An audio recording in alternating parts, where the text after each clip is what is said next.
Merci Anne-Laure Jumet, j'espère que le message est passé. Dès le lendemain de l'incendie de Notre-Dame, souvenez-vous, des associations écologiques, notamment Robin des Bois, avaient alerté sur le risque lié au plomb, la toiture de la cathédrale qui s'est effondrée et dont les éléments ont fondu ont pu provoquer peut-être des émanations néfastes. Alors pour l'instant, rien n'est encore confirmé. Doit-on craindre un risque de saturnisme ?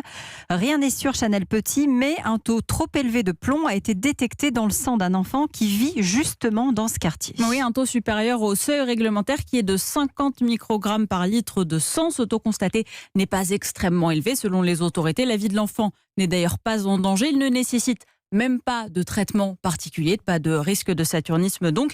Mais tout de même, par précaution, l'Agence régionale de santé demande à ce que cet enfant soit suivi régulièrement dans les semaines qui viennent, tout comme tous les enfants de moins de 7 ans et les femmes enceintes qui vivent à proximité de l'île de la Cité.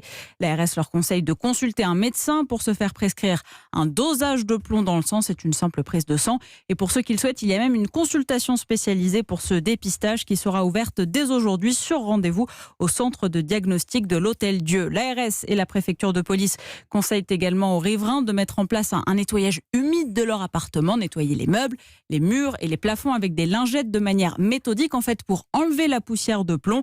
Après utilisation, il faut plier les lingettes en deux, face polluée contre face polluée, les mettre dans un petit sac poubelle qu'on placera ensuite dans un plus grand sac poubelle et le jeter ensuite dans le bac non recyclable. Merci de ces précisions, Chanel Petit. Puis on parle